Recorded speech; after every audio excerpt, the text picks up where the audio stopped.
Assalamu alaikum and welcome to Punjab Physics channel. Hope so you will be fine dear student. Today our topic of discussion is inkjet printers. Chapter 12 है हमारा second year physics से इन intermediate part 2 और हाँ, इससे previous topic हमने ज़ीरोग्राफी को discuss किया था। तो जो इलेक्ट्रोस्टैटिक्स की एप्लीकेशन है, ठीक है, और आज हम उसकी सेकंड एप्लीकेशन इंकजेट प्रिंटर्स उसको डिस्कस करेंगे। तो सबसे पहले हमारे पास के इंकजेट प्रिंटर्स जो है वो क्या चीज़ है, ठीक है।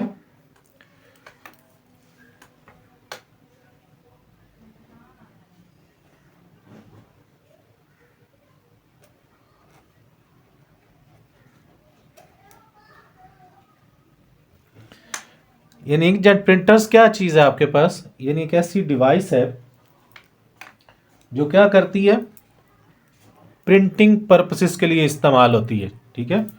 Use device use for printing purposes.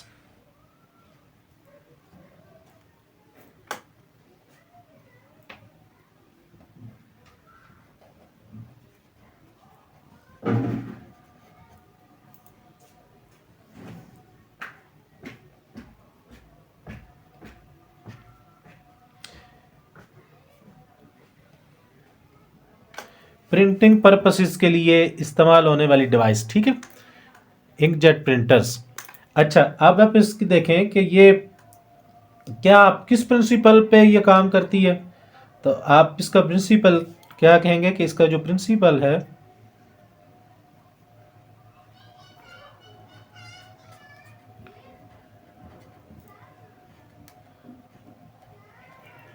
वो इलेक्ट्रोस्टैटिक्स प्रिंसिपल पे ही काम करती है, ठीक है।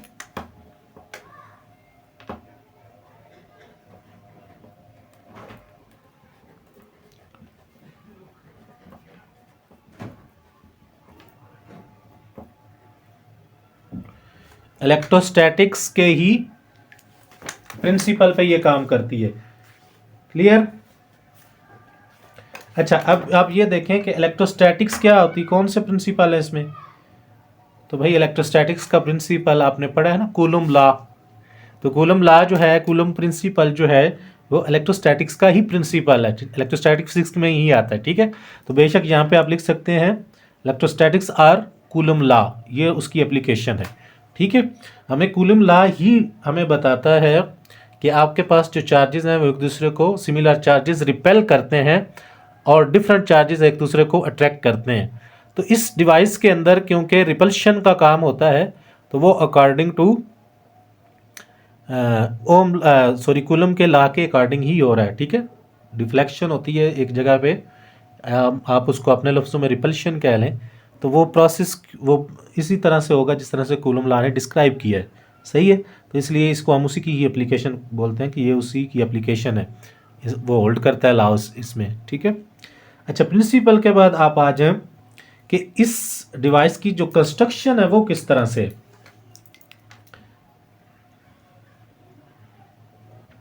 कंस्ट्रक्शन,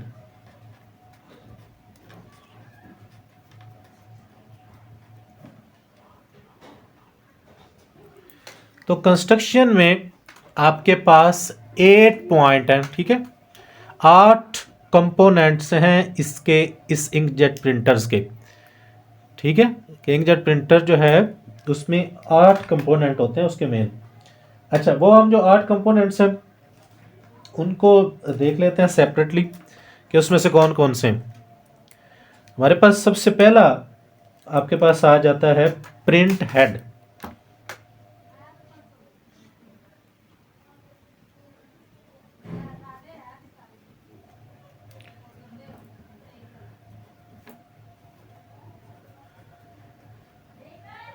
प्रिंट हेड, ठीक है। फिर सेकंड आपके पास आ गया ink supply.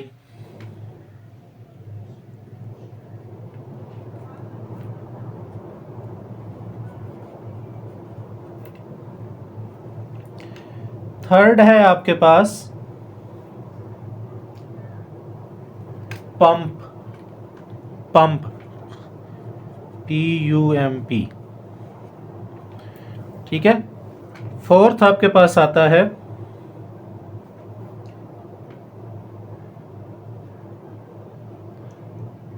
Nozzle.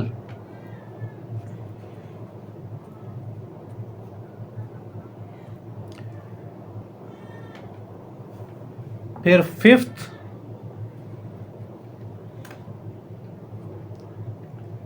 Charging electrodes.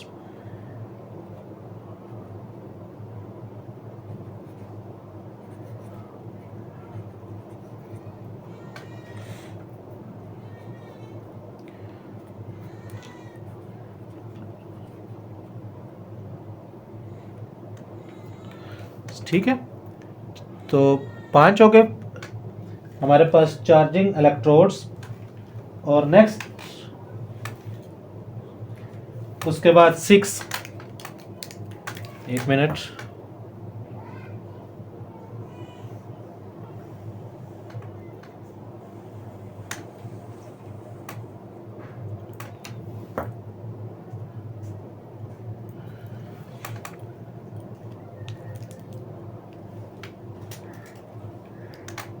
CCU।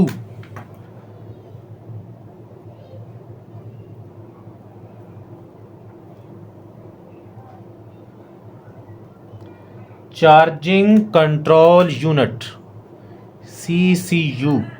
ठीक है, आप पूरा ही लिखेंगे complete, charging control unit CCU। फिर नंबर 7 है आपके पास deflection plates.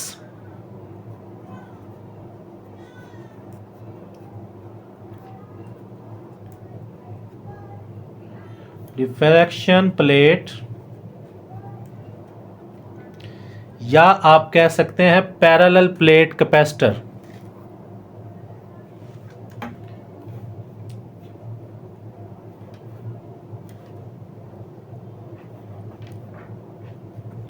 Parallel plate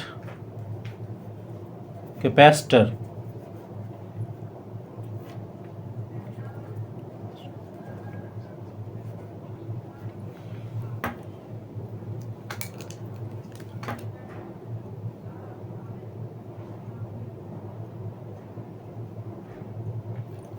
deflection plates कहें या आप उसको पैरेलल प्लेट कैपेसिटर कहें।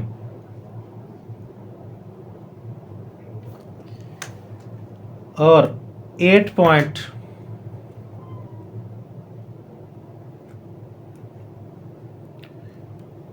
वो आ जाता है गटर।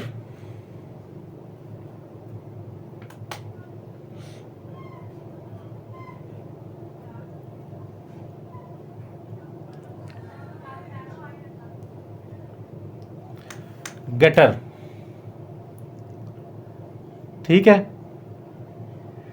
तो ये 8 जो है ये इसके मेन पॉइंट्स हैं, यानी इसकी कंस्ट्रक्शन जो है वो इन 8 कंपोनेंट्स के साथ, यानी ये मेनली 8 कंपोनेंट्स जो हैं वो इसके साथ इस्तेमाल होते हैं और उन्हीं से ही ये आपके पास प्रिंटर जो है वो बनता है। ठीक है, अब इन पॉइंट्स के बाद आपने फिगर ड्रा करनी है कि इस सारी ये जो आपने कंपोनेंट्स लिखे हैं और यहाँ तक आपने लिखे और इसके बाद आपने लिख देना है शो इन फिगर, वो कंस्ट्रक्शन सारी उस फिगर में आपने दिखानी है। ठीक है, अच्छा वो फिगर जो है उस फिगर को भी ज़रा डिस्कस कर लेते हैं हम लोग।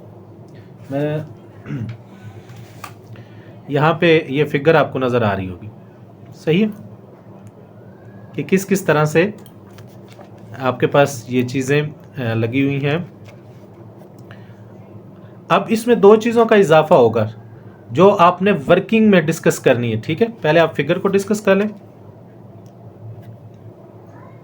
और इसके बाद आपने फिर वर्किंग को डिस्कस करना है। आपके पास ये है इंक सप्लाई, ठीक है, यहाँ पे है आपका पंप, ये है आपकी नोज़ल, यहाँ पे है आपके चार्जिंग इलेक्ट्रोड्स, ये है आपका कंट्रोल यूनिट्स, यहाँ पे है डिफ्लेक्शन प्लेट्स और ये है आपका गटर। सही है। अब 2 चीज़ें जो एक्स्ट्रा मैंने कही हैं, जो मैंने कंपोनेंट्स में नहीं लिखी, कंस्ट्रक्शन में नहीं लिखी, लेकिन तस्वीर में आप बनाएंगे और वर्किंग में उसको लिखेंगे भी, कि वो क्या है, वो है यहाँ पे लिखा हुआ है स्मॉल सा कि इंस्ट्रक्शन फ्रॉम कंप्यूटर। तो इसका मतलब ये है कि इसकी वर्किंग में कंप्यूटर भी शामिल है। और यहाँ लास्ट पे जो एक पेज बना हुआ आपको नज़र आ रही है, वर्टिकल नज़र आ रहा है आपको, ये जो पेज है जिसको प्रिंट आपने करना है, ये वो पेज पड़ा हुआ है। क्लियर? और ये जो डॉट है, ब्लू डॉट्स आपको नज़र आ रहे, ये ब्लू डॉट इंक है जो फ्लाई करती जा रही है। क्लियर हो गया? अच्छा, अब इसकी जो वर्किंग है, पहले वर्किंग को डिस्कस करते हैं और फिर इधर से फिर इसको अंडरस्टैंड करने की कोशिश करते हैं। ठीक है, तो पहले आप फिगर देख लें और फिगर देखने के बाद अब इसकी वर्किंग को डिस्कस करते हैं।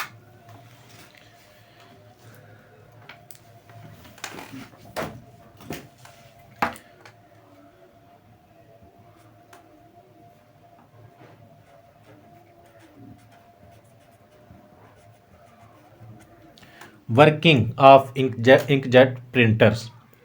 अच्छा, सबसे पहले आप देख लें कि आपके पास जो प्रिंट हेड है वो क्या करेगा, shuttling back and fourth. Shuttling back and fourth text book की टर्मिनोलॉजी है, उसी को ही हमने यूज़ करना है। शटलिंग बैक एंड फोर्थ का मतलब क्या है, यानी आगे पीछे जाना। ठीक है, यानी उसका जो हेड है वो इस तरह से, जिन बच्चों ने इंटरनल पार्ट देखा हुआ है एक जेट प्रिंटर का, इस तरह से उसका हेड आप लेफ्ट राइट क्या मूव करता है। ठीक है, तो आपके पास इंकजेट प्रिंटर जो है वो लेफ्ट टू राइट, यहाँ पे लिखा हुआ है बैक एंड फोर्थ, यानी आगे और पीछे वो मूव करता है। ठीक है, तो उसी के साथ जो हेड प्रिंटर हेड है उसी के साथ आपके इंक सप्लाई लिखी हुई है। अच्छा, प्रिंटर हेड जो है वो आपको ये स्क्रीन पे नज़र भी आ रहा होगा। ठीक है, ये देख लें। और इस प्रिंटर हेड के बाद आप देखें कि इसी के साथ ही इंक सप्लाई जुड़ी हुई है, और इस इंक सप्लाई के बाद आगे आपको पूरा सेटअप नज़र आ रहा होगा स्क्रीन के ऊपर कि किस तरह से ये लगा होता है सेटअप। क्लियर? तो अब होता क्या है कि प्रिंट हेड जो है जिस वक्त वो शटलिंग गो एंड बैक, ठीक है, जब वो मूव करता है तो उस दौरान क्या होता है कि आपके पास इंक सप्लाईस में, जहाँ पे इंक मौजूद होती है आपकी, इंक सप्लाई से ये जो पंप है, पंपिंग के ज़रिए इंक सप्लाई से इंक लेता है, पंप करता है फोर्सफुली और नोज़ल में से गुजारता है। ठीक है, स्मॉल नोज़ल में से गुजारता है उस इंक को। तो जब वो स्मॉल नोज़ल से गुजरती है तो उस वक्त उस इंक जो है वो स्मॉल ड्रॉपलेट में चेंज हो जाती है। बल्कि हम यहाँ पे लिख देते हैं छोटे छोटे पॉइंट्स कि आपके लिए आसानी हो। तो पहले स्टेप में क्या होगा, शटलिंग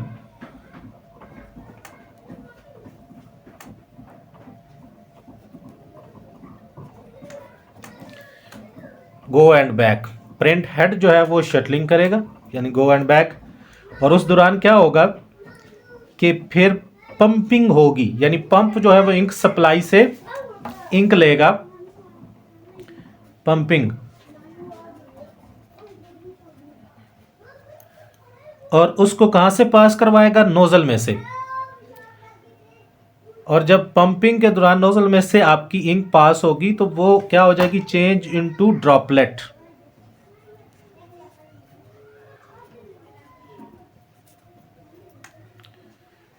ठीक है, वो छोटे छोटे ड्रॉपलेट्स के अंदर चेंज हो जाएगी,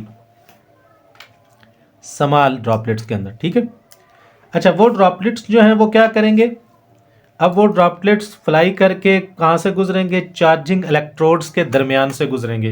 ये जो 5th पॉइंट लिखा हुआ है, वो ड्रॉपलेट चार्जिंग इलेक्ट्रोड्स से पास होंगे जहाँ पे वो चार्ज होंगे। ठीक है,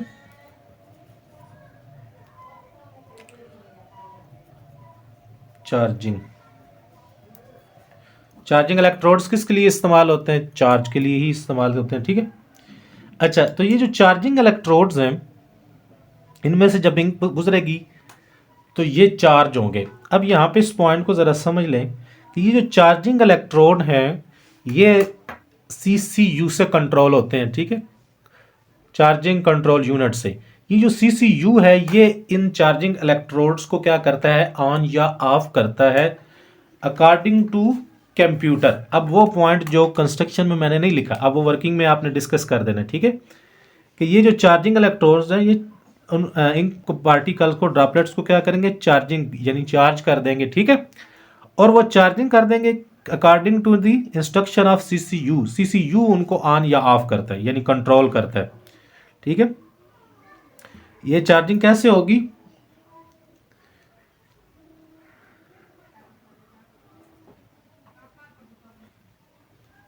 सीसीयू के ऑन और ऑफ इस पे डिपेंड करेगी, ठीक है।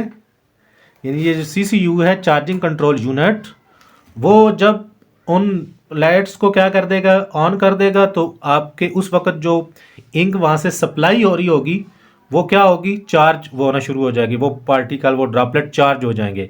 और जब वो ऑफ हो जाएगा, ठीक है, चार्जिंग इलेक्ट्रोड्स, तो उस वक्त वो वहाँ से जितनी इंक पास हो रही होगी वो चार्ज नहीं होगी। और ये चार्जिंग जो कंट्रोल की जाती है सीसीयू, चार्जिंग कंट्रोल यूनिट से ही चार्जिंग इलेक्ट्रोड्स को कंट्रोल किया जाता है, यानी ऑफ या ऑफ आप लोग करते हो, ठीक है। फिर नेक्स्ट चले,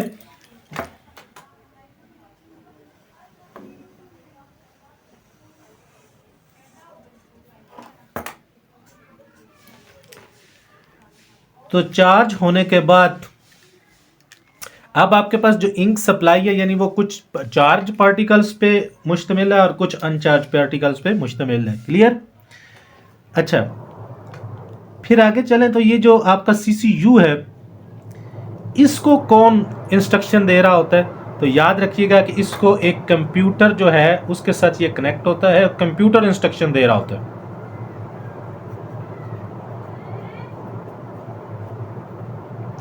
एक कंप्यूटर उसको इंस्ट्रक्शन देता है सीसीयू को कि आप ऑन या ऑफ, और उसी ऑन या ऑफ होने के मुताबिक जिस तरह की इंस्ट्रक्शंस आ रही होती हैं उसी तरह से सीसीयू काम करता है, और उसी तरह से आपकी चार्जिंग इलेक्ट्रोड्स आपके ऑन या ऑफ होते हैं। अब कैसे कंप्यूटर किस तरह के से इंस्ट्रक्शन देता है, तो याद रखिएगा कि जिस चीज़ का आपने प्रिंट लेना है, कंप्यूटर इंस्ट्रक्शन इस तरह से देता है कि जिस चीज़ पे ब्लैक स्पॉट आ रहा होता है, जहाँ जहाँ पे यानी वो वर्डिंग आ रही होती है, जिस जगह पे वो पॉइंट आ रहे होते हैं ना, उस जगह पे जो इंस्ट्रक्शन है, यानी ब्लैक या वो जहाँ पे आपकी इंक मौजूद होती है, वर्ड्स मौजूद होते हैं, जहाँ पे वो इंस्ट्रक्शन आती है सीसीयू को, सीसीयू क्या करता है, चार्जिंग इलेक्ट्रोड्स को ऑन कर देता है।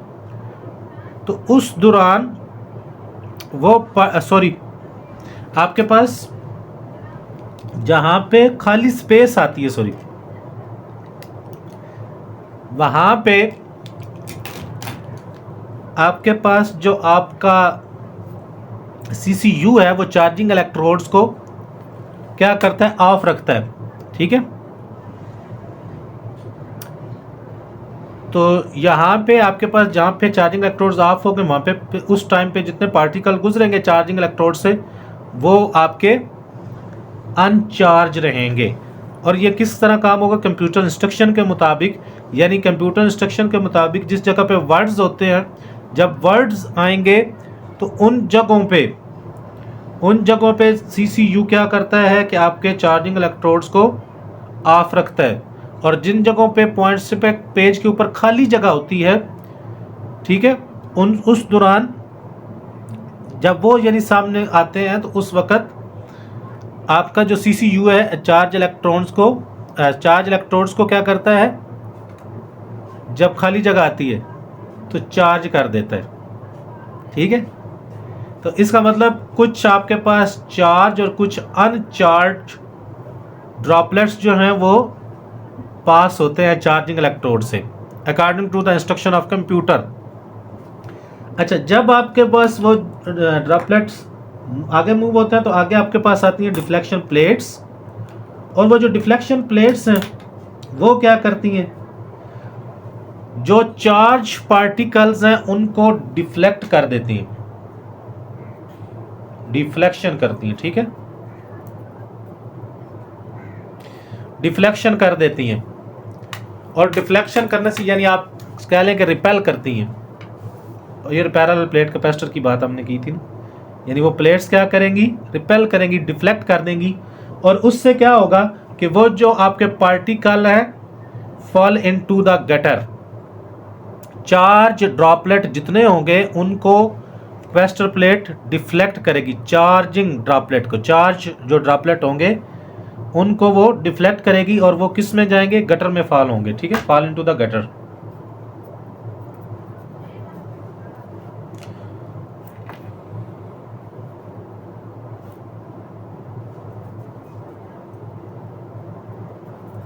ये जो आपका 8वां प्लेट पॉइंट है, ठीक है, कि यहाँ पे ये जो प्लेट्स हैं ये क्या करेंगी, डिफ्लेक्शन प्लेट्स गटर में उनको फेंक देंगी जो चार्ज ड्रॉपलेट्स होंगे, और अब जो अनचार्ज ड्रॉपलेट होंगे वो जाके आपके पेज के ऊपर फ्लाई करते हुए आपके पेज के ऊपर जाके स्टिक हो जाएंगे, या आप कह लें कोलाइड करेंगे और वहीं पे स्टिक हो जाएंगे, ठीक है, कोलाइड विद द पेज, ठीक है, एंड स्टिक्स वहीं पे चिमट जाएंगे उसी के साथ, ठीक हो गया। तो ये आपके पास इस तरह से कुछ वर्किंग होगी और आपको वो प्रिंट जो है वो मिल जाता है। अच्छा, अब ज़रा देखें यहाँ पे कि ये ज़रा फिगर्स को देखें। अब इसकी वर्किंग को एक दफ़ा रिपीट करते हैं ताकि आपको फिर समझ आए कि आप देखें कि जिस वक्त प्रिंट हेड जो है वो मूव करता है तो उसकी मूविंग के दौरान ये जो नोज़ल है उस प्रिंट हेड के साथ ही लगी होती है, ठीक है, तो इसमें से इंक निकलती है जब वो मूव करता है, शटलिंग यानी आगे और पीछे आप कह लें। तो ये इंक कहाँ से आती है, यहाँ पे ये इंक सप्लाई पड़ी होती है, इस इंक सप्लाई से ये जो पंप है इंक सप्लाई से इंक लेता है और उसको फोर्सफुली इस नोज़ल से गुजारता है, और इस नोज़ल से गुजरने के बाद वो आपकी इंक जो है छोटे छोटे स्मॉल ड्रॉपलेट्स में चेंज हो जाती है। ये स्मॉल ड्रॉपलेट्स इस चार्जिंग इलेक्ट्रोड्स यहाँ पे यानी इन प्लेट्स के दरमियान से गुजरती है। अब ये प्लेट्स ऑन भी होती हैं और ऑफ भी होती हैं, इनका ऑन और ऑफ का कंट्रोल जो है वो यहाँ पे चार्जिंग कंट्रोल यूनिट लगा हुआ है वो करता है, ठीक है। जिस वक्त ये ऑन होगी उस वक्त जितने ड्रॉपलेट्स यहाँ से गुजरेंगे वो चार्ज हो जाएंगे, जिस वक्त ये ऑफ होंगी उस वक्त जितने ड्रॉपलेट यहाँ से गुजरेंगे वो अनचार्ज रहेंगे। अच्छा, ये सीसीयू को कहाँ से इंस्ट्रक्शन मिलती है, ये कंप्यूटर से मिलती है, ठीक है, यहाँ पे कंप्यूटर से उसको इंस्ट्रक्शन मिल रही होती है। अब कंप्यूटर कैसे इंस्ट्रक्शन देता है कि जिस पेज का जिस डॉक्यूमेंट का आपने प्रिंट करना है उसके जहाँ पे वर्ड्स आते हैं वर्डिंग के दौरान ये उसको ऑफ कर देता है, और वो वाले जो ड्रॉप होते हैं उस वक्त जो गुजर रहे यहाँ पे ड्रॉपलेट वो अनचार्ज होते हैं, ठीक है। और जब जिस जगह पे खाली स्पेस आती है, एम्प्टी स्पेस आती है पेज के ऊपर या डॉक्यूमेंट के ऊपर, तो उस जगह पे ये ऑन हो जाता है, ये सीसीयू जो है इसको ऑन कर देता है और उस वक्त जितने ड्रॉपलेट गुजरते हैं वो चार्ज होके गुजरते हैं, ठीक है। अब यहाँ पे आके वो जो चार्ज ड्रॉपलेट होते हैं क्योंकि वो खाली जगह वाले होते हैं ना, उनकी हमें ज़रूरत नहीं, उनको आपने वेस्ट करना है, तो वो क्या हो जाते हैं यहाँ से जब आते हैं तो ये पैरेलल प्लेट कैपेसिटर लगा हुआ है या आप कह लें डिफ्लेक्शन प्लेट्स, तो यहाँ से उन चार्ज पार्टिकल को डिफ्लेक्ट करेंगे, रिपेल करके इधर फेंक देंगी, और जब ये यहाँ पे फॉल इनटू द गटर यानी यहाँ पे नीचे गिर जाएंगे, ठीक है। और वो जो अनचार्ज पार्टिकल है वो फ्लाई करते हुए सीधे यहाँ पे इस पेज के साथ जाके कोलाइड करेंगे, टकराएंगे और इसके साथ स्टिक हो जाएंगे और आपको वो पेपर प्रिंट मिल जाएगा, ठीक है। तो होप सो कि आपको ये फिगर जो है अंडरस्टैंड होगी और वर्किंग आपको समझ आ गई होगी, ठीक है। तो ये बेसिकली आपके पास इसका काम था, इसका फंक्शन था आपके इंकजेट प्रिंटर का। तो इसी के साथ आपका फर्दर कोई भी क्वेश्चन हो तो आप कमेंट सेक्शन में पूछ सकते हैं, ठीक है। चैनल को ज़रूर सब्सक्राइब करना है, लाइक करना है, शेयर करना है, और ज़्यादा से ज़्यादा आपने अपनी स्टडी पे फोकस रखना है, ठीक है। मुझे दीजिए इजाज़त, अल्लाह हाफिज़।